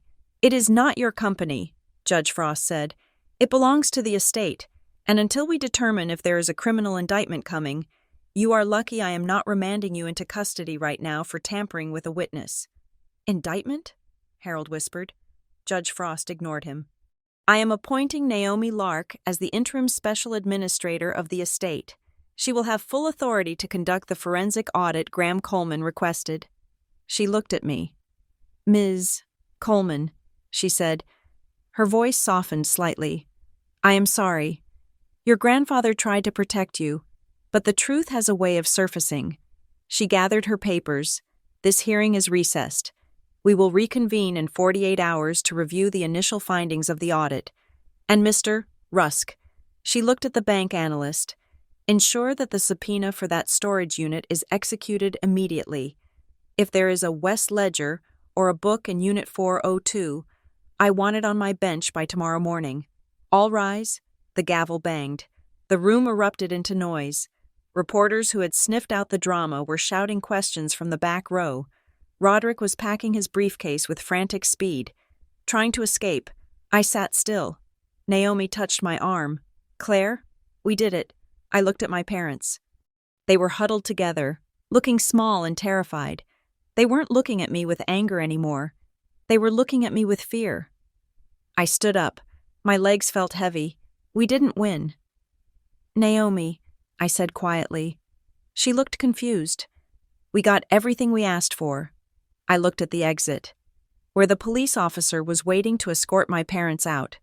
Not to jail, not yet, but out of the life they had built on lies. We didn't win. I repeated, thinking of Graham's letter. We just started the war. I walked toward the doors, the key to the Lark locker burning a hole in my pocket. I knew, with a sinking certainty, that what was in that storage unit, the West Ledger, was going to be worse than stolen money. It was going to be the thing that Graham had been most afraid of. The thing that would make sending my parents to prison not just a possibility, but a necessity. And I was the one who had to find it. The final evidentiary hearing began not with a gavel strike, but with a palpable sense of doom hanging over the petitioner's table. Roderick Hale sat alone this time, his former confidence replaced by the twitchy energy of a man watching his career circle the drain. My parents were seated in the front row of the gallery, no longer parties to the action, but spectators to their own unraveling. I sat beside Naomi Lark. My hands were folded on the table, cold and steady. We had the emails, we had the recording, we had the bank records, but Naomi said we needed one more nail in the coffin to ensure Roderick couldn't wiggle out on a technicality. "Your Honor," Naomi said. Standing up, "The estate calls Gideon Sway." The doors opened, and a young man walked in. He looked barely out of law school. Wearing a suit that was slightly too large for him, he kept his eyes fixed on the floor as he walked past Roderick, who stiffened visibly. "Mr. Sway," Naomi began after he was sworn in. "Where were you employed until 3 weeks ago?" "I was a senior paralegal at the firm of Hale, Mercer and Pry," Gideon said, his voice barely a whisper. "And why did you leave?" "I was terminated," he said, "for refusing to delete client files." Roderick shot up. "Objection. This witness is a disgruntled former employee with an axe to grind. His testimony is hearsay and retaliation. It is direct evidence of spoliation," Naomi countered calmly. Judge Frost waved Roderick down. "Overruled. Continue. Mr. Sway." Naomi handed Gideon a document. "Do you recognize this?" "Yes," Gideon said. "It is a draft of a cease and desist letter addressed to Wren and Miles Fiduciary Services. Who instructed you to write it?" "Mr. Hale did. And did you send it under his name?" "No," Gideon said. "He instructed me to use the electronic signature of a retired partner, Mr. Mercer. He said it would carry more weight. And then—" "Go on." "Then he told me to scrub the metadata and delete the draft from the document management system once it was sent. He said it was a sensitive internal strategy that didn't need to be archived." Roderick was shaking his head violently. "Your Honor, this is a fabrication. The boy was fired for incompetence. He is lying to cover his own failures." Naomi turned back to her table and picked up a heavy stack of papers. "If he is lying, Mr. Hale, then your firm's IT department must be lying too." She walked to the witness stand and placed the stack in front of Gideon. "Mr. Sway, what is this?" "This is the backup log from the firm's off-site cloud server." Gideon said, "Even if you delete a file locally, the cloud keeps a version history for 30 days. I couldn't access this. Only the IT administrator could." "And what does the log show regarding the Wren and Miles letter?" Gideon ran his finger down the page. "It shows the file was created on January 11th. It was revised 14 times. And the user ID for every revision is R. Hale Admin." The courtroom went dead silent. Naomi turned to Roderick. "Mr. Hale, do you have a twin who uses your admin login?" Roderick opened his mouth, but no sound came out. He looked at the judge, then at my parents, then at the floor. He slumped back in his chair, defeated. Naomi turned to the judge. "Your Honor, we have established that the petitioner's counsel manufactured legal threats to strip the estate of its independent protector." This was not zealous advocacy. It was fraud. Judge Frost looked at Roderick with an expression of pure disgust. "Mr. Hale, you will remain seated until I dismiss you, and I suggest you use this time to contemplate your defense before the disciplinary board." Naomi sat down. We had them. It was over. But Diane wasn't done. From the gallery, my mother stood up. She wasn't crying this time. She wasn't yelling. She looked terrifyingly calm.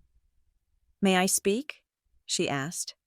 The bailiff moved to stop her, but Judge Frost held up a hand. "Let her speak. It goes to the character of the removed trustee." Diane walked to the railing. She didn't look at the judge. She looked only at me. "Claire, she said softly. I turned to face her. You think we did this for money, she said. You think we are greedy, but you don't know what the will said. The will is public record.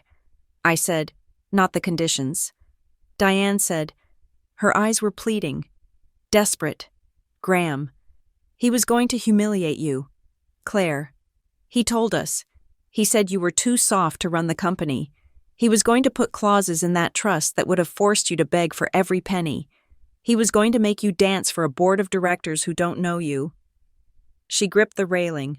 We were trying to protect you from that. If we took control, we could have given you the money without the strings. We could have kept your dignity intact. Everything we did, the airport, the letters, the bank accounts, it was to stop him from hurting you from the grave. For a moment, the room blurred. Too soft. That sounded like Graham. He was tough. He demanded excellence. Maybe she was right. Maybe he didn't trust me. Maybe the family war he warned about wasn't between me and them, but between me and my own incompetence. I felt a waver of doubt, a sick feeling that maybe I had misunderstood everything. Maybe I was ungrateful. Maybe they were just clumsy parents trying to save me from a cruel grandfather. Then I looked at the table.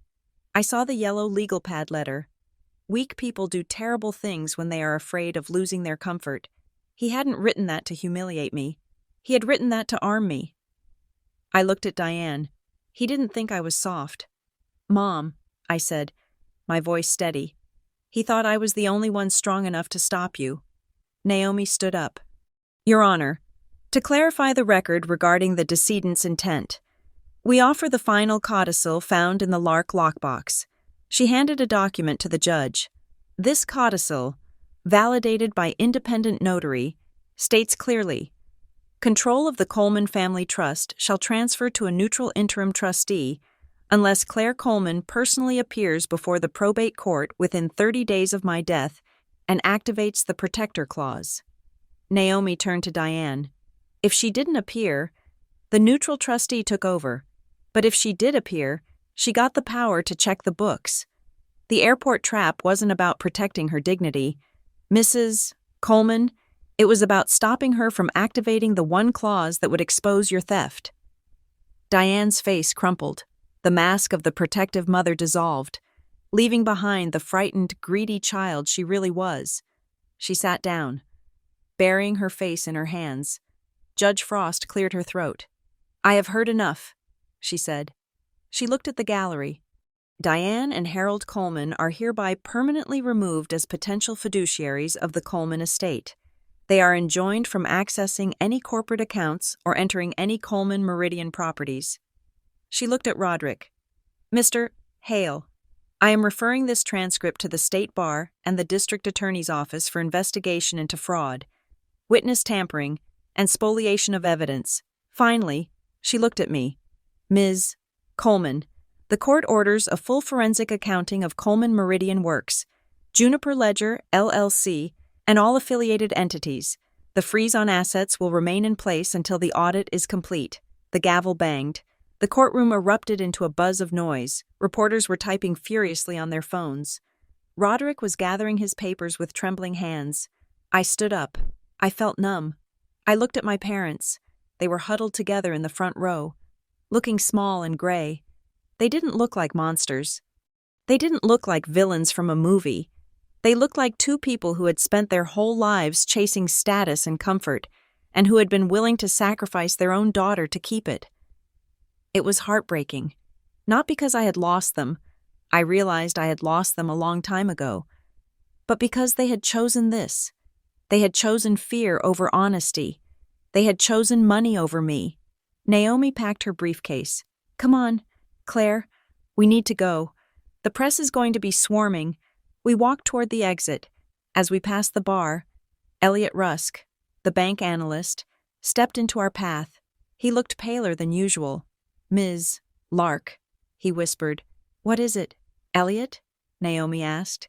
He slipped a sealed white envelope into her hand.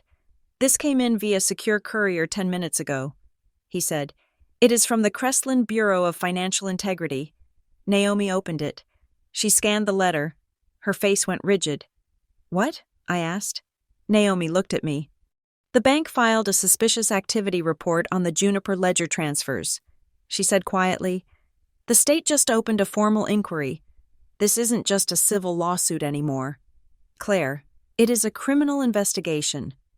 I looked back at my parents.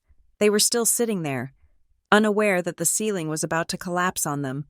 We walked out of the courtroom and into the hallway. Sergeant Nolan Keene was waiting by the elevators. He wasn't in uniform today. He was wearing a windbreaker and jeans. "Ms. Coleman," he said. "Sergeant." I said, "Thank you. For everything." He nodded. "Listen, I wanted you to know, I pulled the full metadata report on that airport tip before I drove down here. And the spoofed number. It routed through Europe, like I said. But the user access point? The IP address that initiated the connection?" He looked around to make sure no one was listening. It came from a dedicated terminal inside the Sunreach Air Operations Center. I frowned. "The airline?" "Someone with security clearance logged in and sent that tip," Keene said. "Someone who knew exactly how to flag a passenger so the police would have to respond." "My parents don't work for the airline." I said, "No," Keene said darkly. "But someone they know does. This wasn't just a family stunt. Claire, they had help. Professional help. I don't think you have found the bottom of this yet." He tipped his head and walked away toward the stairs. I leaned against the wall. The victory felt like ash in my mouth. Naomi touched my shoulder. "There is one more thing," she said. She reached into her briefcase and pulled out a second envelope. It was old. The paper yellowed. It had the Ren Miles logo on it. "The trust protector released this to me this morning, after the judge ruled." She said, "Graham left it with them. He said to give it to you only if you pursued full exposure." I took the envelope. My hands were shaking. I opened it. "My darling Claire, if you are reading this, you have fought the battle. You have proven the fraud. You have won. But now you have a choice. The audit is going to reveal things that will destroy the reputation of Coleman Meridian. The theft is deep. Claire, it involves people you know. It involves contracts that keep the town employed. If you expose it all, if you let the state investigators in, the company might not survive.